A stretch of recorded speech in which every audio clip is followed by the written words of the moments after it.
দর্শক এবার মূল আলোচনায় ফিরব। বাবু ভাই, গতকালের ম্যাচটা নিয়ে শুরুতেই জানতে চাই আপনার পর্যবেক্ষণটা কি, আপনি ওভারঅল ম্যাচের সিনারিওটা নিয়ে আমি জানতে চাচ্ছি। শোয়েব, আপনি আপনার ভূমিকায় বলছিলেন যে জয়টা ততটা সহজ হয়নি। আমি ঠিক সেই জায়গাটাতেই টাচ করতে চাই। জিম্বাবুয়ে এখন কি মানের দল এটা নোন টু অল, সবাই জানেন। এটা নিয়ে তাত্ত্বিক বিশ্লেষণ ব্যাখ্যার আমি প্রয়োজন মনে করি না। একটা মিনোজ বা একটা আন্ডারডগ বাংলাদেশের তুলনায়। তো বাংলাদেশ সেই দলের বিপক্ষে 138 তাড়া করে 19 ওভার পর্যন্ত খেলতে হবে কেন, এটাই হচ্ছে আমার একটাই কথা। কাজে ওই দিক থেকে চিন্তা করলে জয় তো জয়ই, প্রত্যাশিত জয় বাংলাদেশ পেয়েছে, কিন্তু আমার মনে হয় জয়ের ধরনটা আরও অনেক সহজ হতে পারত, সাবলীল, স্বচ্ছন্দ এবং আরও অনেক উজ্জ্বল হতে পারত। সেই জায়গাটাতে আমাদের বোলাররা মোটামুটি তাদের কাজ করেছেন। কারণ একদম আমাদের বাংলাদেশের যে টিপিক্যাল উইকেটটা থাকে সেই ধরনের উইকেট না। মোটামুটি বল ব্যাটে এসছে, বাউন্সও মোটামুটি ঠিক ছিল, তেমন একটা স্পিন সহায় পিচ না। কারণ প্রতি ম্যাচেই দেখা যাচ্ছে পেসাররাই যা কলকাঠি নেড়েছেন, কিন্তু সেই উইকেটে একটা মোটামুটি ব্যাটিং সহায় উইকেটে জিম্বাবুয়ের বিপক্ষে যদি আপনার 140-এর নিচে করতে 19 ওভার পর্যন্ত খেলতে হয়, তা আপনি ওয়ার্ল্ড কাপে গিয়ে যখন 180, 90, 210 তাড়া করতে হবে, তখন আপনার অবস্থাটা কি হবে? আমি যেটা মনে করছি আমাদের দলের শোয়েব অ্যাটিটিউডেই একটা প্রবলেম আছে। আমরা ওই 130-40কে তাড়া করতেই অভ্যস্ত হয়ে গেছি এবং আমাদের দৌড় যেন এখন ওই ঘুরে ফিরে 130-40। হ্যাঁ, আমাদের হয়তো হাতে উইকেট থাকছে, কিন্তু আমরা খুব সহজে, আপনি দেখেন আজকাল অনেক ম্যাচে এরকম দেখা যায় 80-90 5 ওভার 6 ওভারে করে ফেলছে অনেক দল। এবং পাশের দেশে যে আইপিএল হচ্ছে সেখানে 200+ রান হচ্ছে এবং 220 করেও একটা দল নিরাপদে থাকতে পারছে না। সেখানে বাংলাদেশ জিম্বাবুয়ের মতো দলের বিপক্ষে 138, 123-24 তাড়া করতে গিয়ে 15-16 ওভার, 17-18, 19 ওভার লেগে যাচ্ছে। এটা it's not a good sign. এবং আমার মনে হয় যে টি-20 ওয়ার্ল্ড কাপের আগে এই জয় নিয়ে আসলে উল্লসিত হবার তো কিছুই নেই, এবং এই জয় শেষ পর্যন্ত কোনো পজিটিভ ইম্প্যাক্ট রাখতে পারবে বলে আমার মনে হয় না, বরঞ্চ চিন্তার কারণ আছে। জি, এক্স্যাক্টলি। এবং তানজিদ তামিম এবং লিটন দাস তারা ওপেনার ছিলেন এবং দুজনই তাদের স্ট্রাইক রেট ছিল 100-র নিচে। সেটাও আরেকটা মানে ভাবনার জায়গা তৈরি করে কিনা। অবশ্যই আপনি জিম্বাবুয়ের বিপক্ষে যদি আপনার প্রবাবল 2 ওপেনারের মানে লিটন দাস, তানজিদ তামিমকেই ধরা হচ্ছে, হয়তো বা তারাই হয়তো টি-20 বিশ্বকাপে উদ্বোধন করবেন, সাবজেক্ট যদি কেউ ইনজুরিতে না পড়েন। তাহলে জিম্বাবুয়ের বিপক্ষে যদি আপনার স্ট্রাইক রেট থাকে অ্যারাউন্ড 100, তা আপনি India, Australia, south Africa, England, New Zealand, even Pakistan, এই দলগুলোর সঙ্গে কি করবেন? এটা তো বলার অপেক্ষা রাখে না যে বাংলাদেশের ওপেনিং সংকটটা ছিল, আছে। এবং জিম্বাবুয়ের বিপক্ষেও তানজিদ তামিম প্রথম ম্যাচে 67 করেছেন 40 অড বলে।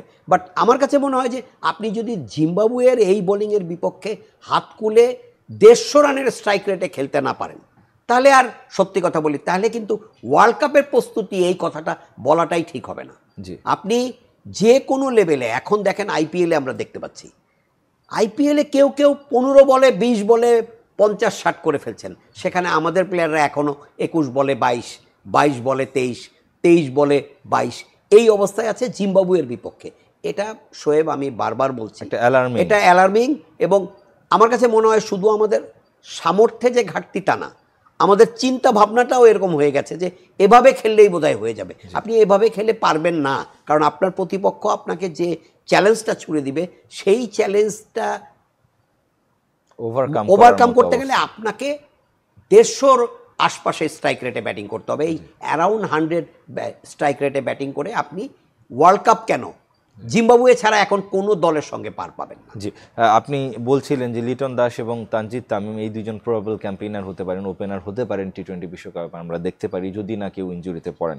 সেই জায়গাটা থেকে লিটন দাসের পারফরমেন্স যদি আপনি বিশ্লেষণ করেন, আমরা একেবারে শ্রীলঙ্কা সিরিজ থেকে দেখলাম, ঢাকা প্রিমিয়ার লিগেও তিনি তার যাচ্ছে তো এই পারফরমেন্সই বলা যায়। এবং পাশাপাশি যে দুটি ম্যাচ খেললেন জিম্বাবুয়ের সাথে, তিনি সুন্দর রান আউট হলেন এবং গতকালকে তিনি কিন্তু জীবনও পেয়েছিলেন একবার।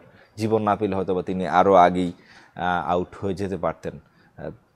লিটন দাসের আদৌ আসলে আপনি কেন থাকার সম্ভাবনা দেখছেন সেই সব আমি লিটন দাসের সম্ভাবনাটা দেখছি একটা বড় কারণ বলছি, সেটা হচ্ছে আপনি যদি দেখেন যে তানজিদ তামিমের সাথে প্রবাবল ওপেনিং ক্যাম্পেইনার কে, অফকোর্স পারভেজ ইমন এখন অ্যান্ড সৌম্য সরকার, দুজনই কিন্তু বাহাতি।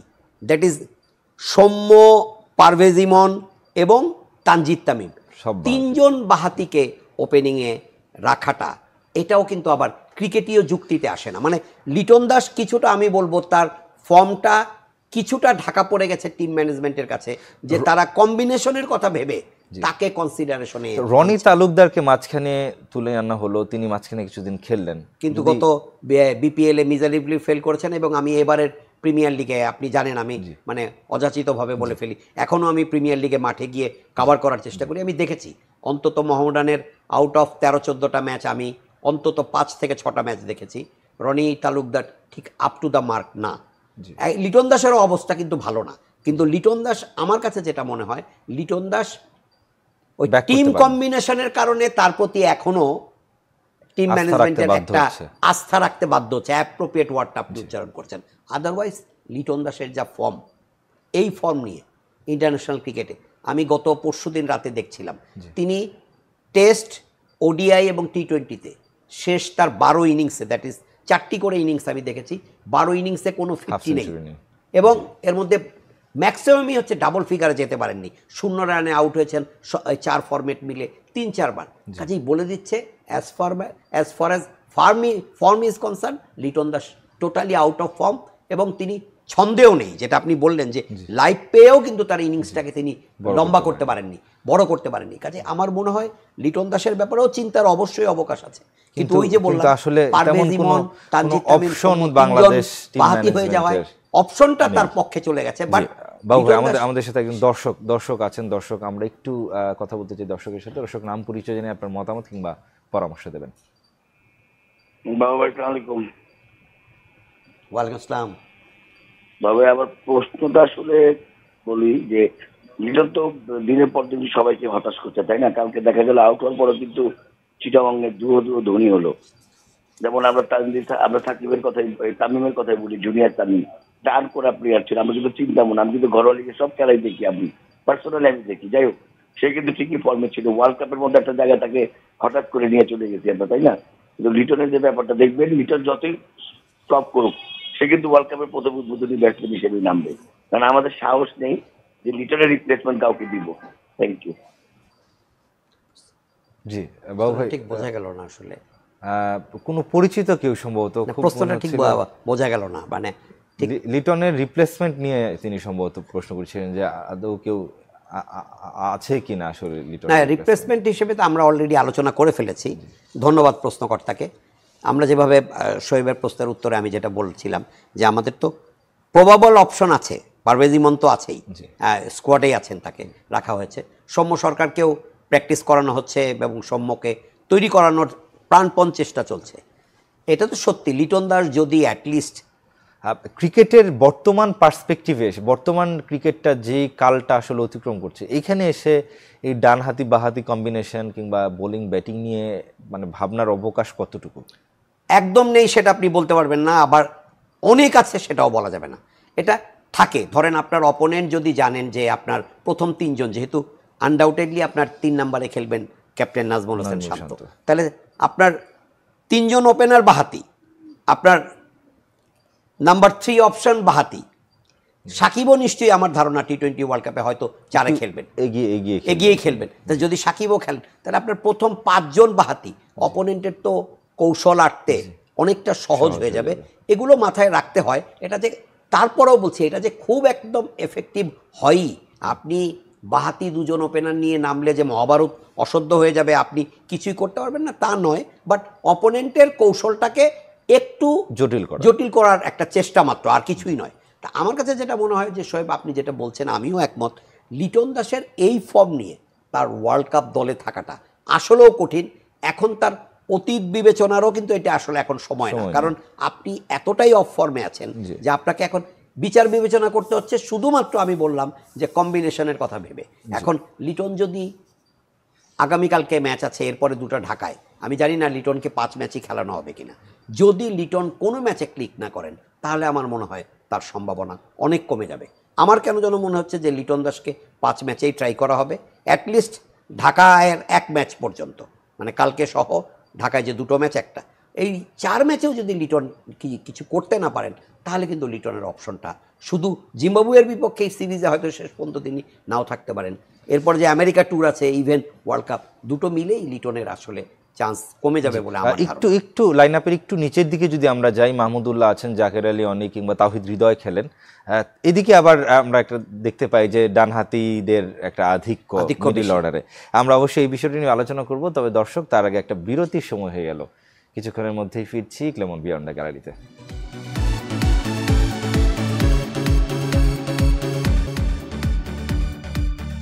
দর্শক, ফিরলাম ক্লেমন বিয়ন্ড দ্য গ্যালারিতে। আমরা আলোচনা করছি বাংলাদেশ দলের যে সিরিজটা চলমান রয়েছে জিম্বাবুয়ের সাথে, সেটা নিয়ে। আমাদের সাথে আছেন বাবু ভাই। বাবু ভাই, একটি বিষয় নিয়ে প্রশ্ন উঠেছে, সমালোচনাও হচ্ছে যে 2 ম্যাচই বাংলাদেশ টসে জিতেছে এবং তারা ফিল্ডিংয়ের সিদ্ধান্ত নিয়েছে, এবং প্রশ্নও করা হয়েছিল যাকে রিশাদ হোসেনকে। তিনি বলেছেন যে ফিল্ডিংটা করলে যেহেতু প্রচণ্ড গরম থাকবে সেখানেও, যুক্তরাষ্ট্রে কিংবা ওয়েস্ট ইন্ডিজেও, তো সেই জায়গাটা থেকে একটা তাদের একটা এক্সপিরিয়েন্স হয়েছে, যেহেতু গরমের মধ্যে তারা বেশিক্ষণ মাঠে থাকতে পারছেন। আপনি এই যুক্তিতে আপনার কাছে খোড়া মনে হচ্ছে কি না, কিংবা আপনি এই যুক্তিতে কতটুকু সমর্থন করছেন? আমি এই যুক্তিটা গ্রহণযোগ্য মনে করছি না। এই কারণে না যে যেহেতু এই দলে সাকিব এবং মুস্তাফিজ নেই, এই দলে যারা আছেন সবাই প্রিমিয়ার লিগের গরমে রোদে পুড়ে তারা অভ্যস্ত হয়ে গেছেন। এর চাইতে গরম কিন্তু ওয়েস্ট ইন্ডিজ, ঠিক তার আগের দিনই সাকিব আল হাসান বলছিলেন যে একেবারে অমানবিক, রাইট, 50 ওভার খেলা, এই সময়টা 50 ওভার খেলেছেন এই প্লেয়ারগুলি। শান্ত খেলেছেন, লিটন দাস একটু কম খেলেছেন, এছাড়া সবাই কাজেই তারা, আমি বলবো যে রোদে পুড়ে ছারখার, তারপরে আর এই রোদের এই 20 ওভারের খেলা, তাও আবার বিকেলে বা সন্ধ্যায়। আমি ঢালাও আম জনতার মতো বলবো না যে বাংলাদেশ ভয় পায়, বাট একটা দ্বিধা সংশয় কাজ করে আমার মনে হয় যে আসলে আমরা কত করব। আমার কেন যেন মনে হয়, অর্থাৎ নিজেদের ব্যাটিংয়ের সামর্থ্যের প্রতি বিশ্বাসে ঘাটতি আছে।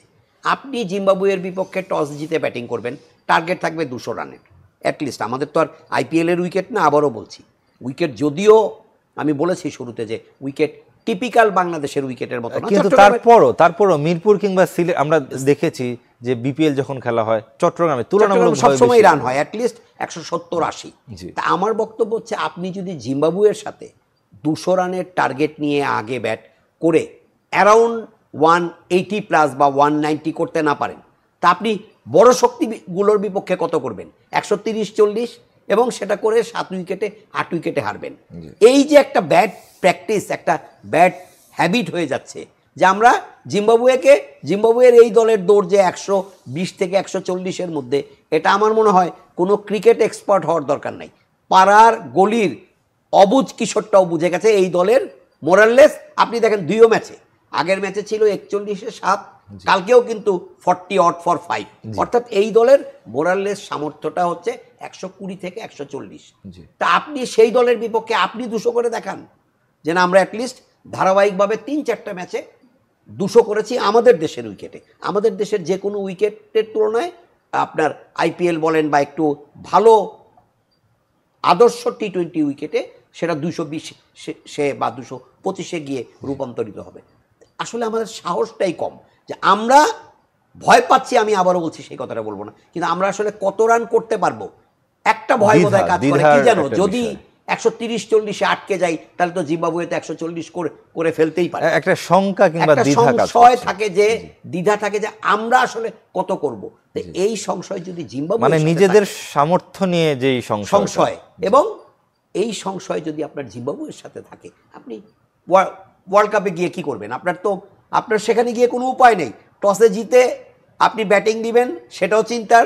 যদি ফিল্ডিং নেন, এখন ভারত অস্ট্রেলিয়ার বিপক্ষে আপনি যদি ফিল্ডিং নেন, এক রোহিত শর্মা, বিরাট কোহলিরা যদি খেলে ফেলে, তাহলে আপনি দেখবেন ম্যাসাকার হয়ে যাবে। 230-40 একটা বড় রান পাহাড়ের নিচে গিয়ে দাঁড়াতে হবে আমাদের। কাজে আমার কাছে যেটা মনে হয়, আমরা জিম্বাবুয়ের বিপক্ষে অনায়াসে এই সিরিজে টস জিতে ব্যাটিং করতে পারতাম, এবং এক্সপেরিমেন্টের অনেক জায়গা ছিল, রিল্যাক্স করতে পারতাম, আমরা ব্যাটিং অর্ডার চেঞ্জ করতে পারতাম, এক ম্যাচে একজনকে 4-এ খেলিয়ে তাকে আবার পরের ম্যাচে হয় 3-এ বা 5-এ খেলানো যেত, কিংবা নিচ থেকে কাউকে উপরে তোলা যেত।